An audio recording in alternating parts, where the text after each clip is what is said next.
Hello viewers, welcome to my YouTube channel. Get ready for heart-touching stories. Don't forget to subscribe and let's begin. The smell of roasted turkey and cinnamon had always meant safety to me. Every Christmas, no matter what the year had brought good or terrible, that smell meant we were together and together meant okay. But this Christmas, as I carried the bread basket from the kitchen to the dining room and watched Grandpa settle into his chair at the head of the table, I felt something cold move through me that had nothing to do with the December air outside. I was 17. Old enough to understand things I wasn't supposed to understand. Old enough to have read documents I wasn't supposed to read. Old enough to know that the question Grandpa was about to ask, the one he asked every single year with that wide, proud smile, was sitting on a lie as thin as ice over a winter pond.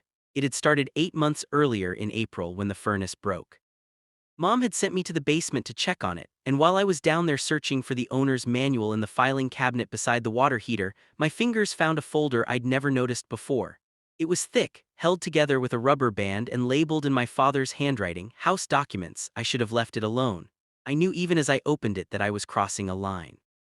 But I was 16 then, curious in the way teenagers are when they sense that the adults around them are performing a version of reality rather than living in one. The first page was the deed to our house.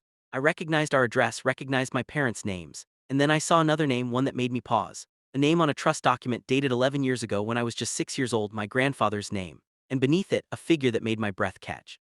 He hadn't given my parents the house. Not exactly. Not in the way he told it at every holiday gathering, every birthday dinner, every occasion where extended family gathered and Grandpa could position himself at the center of our gratitude. According to the documents in that folder, my grandfather had purchased the house and placed it in a trust, one that my parents would only fully own if they met a series of conditions that stretched across decades. They had to remain married. They had to maintain the property to standards outlined in a separate addendum. In the detail that made my stomach turn, my grandfather retained the right to periodic review of the property and the financial conduct of the residing family. My parents didn't own our home, not really. They were living in it on my grandfather's terms. I put the documents back exactly as I'd found them, fixed the furnace issue, a trip breaker, nothing more, and went upstairs for dinner. That night, watching my parents laugh across the table at some television program, I tried to see them differently. I tried to see what they were carrying. I couldn't quite manage it. Not yet. Over the following months, I paid attention in a way I never had before. I noticed how my mother's posture changed when Grandpa called. How she sat up straighter, spoke more carefully, laughed a little too quickly at his jokes. I noticed how my father went quiet in a particular way when Grandpa visited, not the comfortable quiet of a man at ease, but the taut, careful quiet of someone monitoring themselves. I noticed that they never argued with him. Not once, not about anything. My grandfather was not a cruel man. I want to be clear about that because cruelty would have been easier to name and easier to hate. He was generous in the way that people are generous when generosity earns them something, in this case, a permanent position of authority in our lives. He paid for my sister's braces. He surprised my mother with a new refrigerator one summer when ours died. He slipped me $50 bills on my birthday and called me his best boy, and meant it, I think, in his own complicated way. But he also called my father the dreamer, in a tone that was always just 1 degree away from dismissive. He commented on my mother's cooking in ways that were technically compliments but somehow never felt like them. And every Christmas without fail he would settle into his chair, look around our home with proprietary satisfaction and ask the question, "How's life in the home I bought you?" And my parents would smile and say, "Wonderful, Dad. We're so grateful. This Christmas I was ready. I don't know what I intended exactly.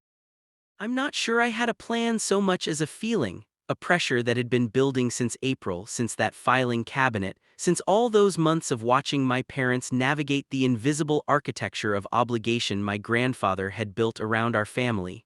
There were 12 of us at the table. My parents, my younger sister Becca, my Aunt Lorraine and Uncle Phil, their 3 kids, my grandfather and my grandmother who had been quietly declining in the way of women who have spent 50 years subordinating themselves to a forceful man and have run out of the energy to pretend otherwise. The turkey was carved. The wine was poured. Grandpa cleared his throat the way he always did before saying something he wanted everyone to hear.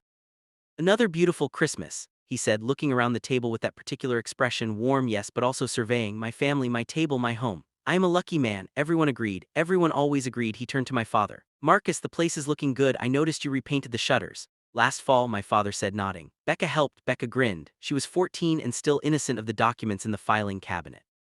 Grandpa smiled at her, then looked around the dining room slowly, the way he always did, taking it in, taking stock, and then he said it. "So," he settled back in his chair. "How's life in the home I bought you?" The table had the expectant quiet of a room waiting for a familiar song. My mother began to smile, my father drew breath, and I looked at them. I don't know what my face did exactly, but it must have done something because my mother's eyes met mine for just a fraction of a second, and in that fraction I saw it. Not surprised that I was looking at her. Not confusion, recognition. She knew that I knew. She had probably known for months that I knew and had been waiting, maybe dreading, maybe in some exhausted part of herself, hopping. My father saw it too. That fraction of a second exchange between my mother and me. His smile flickered just barely like a candle in a draft. "It's a wonderful home," my mother began in her usual tone. "We're very grateful," my father added in his, but something was different. Something had cracked invisibly at the surface of the performance. I could feel it, and I think Aunt Lorraine felt it too because she glanced between me and my parents with a small, uncertain look. Grandpa didn't notice. He was already nodding. Already beginning the next part of his script, the part where he talked about what the house had been worth when he bought it and what it was probably worth now, and wasn't that something. When I said quietly, "Grandpa, can I ask you something?" He paused. He looked at me with genuine affection. I was his best boy. "Of course, son. Why did you structure it as a trust?" The table went very still. Grandpa blinked. "What's that?" "The house," I said. My voice was steady, which surprised me. "You set it up as a trust, not a direct gift. I found the documents in April when the furnace broke. I've been wondering about it since." My mother had gone pale. My father had gone perfectly, unnervingly still, the way he went still when he was deciding something. Grandpa stared at me, and then he did something I hadn't expected. He didn't deflect. He didn't get angry. He didn't look at my parents for help or look at me with the sharp warning that adults use when children have said something they shouldn't have. He looked for just a moment like an old man who had been waiting a long time for someone to ask him a real question. "You read the trust documents," he said. "Yes. All of it?" "Most of it." He was quiet for a moment. Around the table no one moved. Becca looked confused. Aunt Lorraine looked at her plate. Uncle Phil had the expression of a man who would very much like to be somewhere else. "I did it," Grandpa said finally, "because I was afraid. I had not expected that either. I bought that house when you were 6, he said, looking at me but speaking, I realized, to my father. "And Marcus, your father," he glanced now at my dad, "had just lost his second business in 4 years, and I loved him, I love him, but I was scared. I was scared that if I just handed it over and it went the way the businesses went." He stopped. He pressed his lips together. "I didn't want your mother and you kids to end up with nothing. I thought if I kept it in a trust it would be protected from," he paused again, "from circumstances." The word landed softly, but we all heard what it meant. "From your father's failures. From his bad luck or bad judgment, or whatever name you wanted to give to the pattern that had frightened my grandfather badly enough to build a legal cage around his own son's family home." My father said nothing. His face was unreadable. "I should have told you," Grandpa said, and I realized with a jolt that he was speaking directly to my dad now, the table and the turkey and the rest of us receding. "I should have sat down with you and explained it. Instead I just handled it. The way I handle things." A long pause. "The way your mother always said I handle things." My grandmother at the far end of the table lifted her eyes. She said nothing, but something passed across her face, something old and tired, and beneath that still loving. "Dad," my father said, his voice was careful. "I've known." Grandpa looked up sharply. "What?" "Not from the beginning. A few years after you bought it, our lawyer mentioned something and my father stopped, gathered himself. "I found out." Silence that followed was of a different quality than before, heavier, more honest. "Why didn't you say anything?" Grandpa asked. My father looked at my mother. She reached out and covered his hand with hers, and that small gesture, so natural, so practiced, the gesture of two people who have been holding each other up for a long time, made my throat tight. "Because you needed it," my father said simply. "You needed to feel like you'd protected us, and he paused. "I owed you that much at least."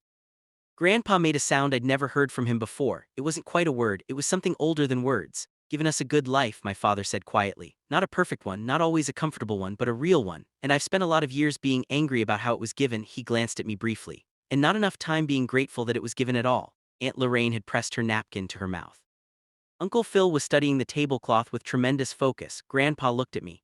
"You started this," he said, not accusingly, something closer to bemused. "I'm sorry," I said. "I didn't mean to ruin Christmas." "You didn't ruin Christmas." He looked around the table, my mother, my father, my grandmother, the full and complicated sprawl of his family, and something shifted in his face. The pride was still there, but it had lost its ownership. What was left was something rarer and more valuable. Love without a transaction attached to it. "You unruined something else, something that's been wrong for a long time." We ate the rest of dinner slowly. At some point Becca, bless her, asked to be excused to play on her phone, and the tension drained out of the room by about half. The wine was refilled. Aunt Lorraine told a story about one of her kids that made everyone laugh. My grandmother ate half a piece of pie and said it was the best she'd ever tasted, which she said every year and which everyone pretended to believe. After dinner I found my grandfather in the living room, standing at the window looking at the front yard where the snow had been falling since afternoon. "Grandpa," he turned. He looked smaller to me than he ever had, and at the same time larger. "Sit with me." We sat on the couch where I had spent 1,000 hours of my childhood. "Owe you an apology," he said. "Not you specifically, but you're the one who opened the door, so you don't owe me anything." "I owe your father about 20 years of something," he said gruffly. "Pride, probably. I've got too much of it. Your grandmother has told me so 1,000 times. When she's right, she is very, very right." He was quiet for a moment. "I am going to call my lawyer in the new year. The trust, it should become a real deed. In your parents' names, no conditions. It should have been that way from the beginning." I nodded. I didn't know what to say, so I said, "He's a good man, my dad, I know." And something in my grandfather's voice made me believe he did know it, had always known it, and that the trust in the conditions and the yearly ritual of asking how's life in the home I bought you had never been about doubting my father's goodness, but about the fear of a man who loved him perfectly and didn't know how to stop. "It's a good home," I said. "It's always been a good home." Grandpa put his hand on my shoulder, heavy, warm, the hand of a man who was old and had made mistakes and was, maybe for the first time, willing to say so. "Merry Christmas, son. Merry Christmas, Grandpa." The dining room, I could hear my mother laughing at something and then my father's voice joining hers, and under it all the small, steady percussion of a family continuing, complicated and imperfect, and in all the ways that mattered, still whole. Some truths don't ruin things. They just make room for something more real to grow in the space the secrets used to take up. That Christmas, something shifted in our family, not dramatically, not all at once, but in the patient way that real things change, slowly and then suddenly and then forever.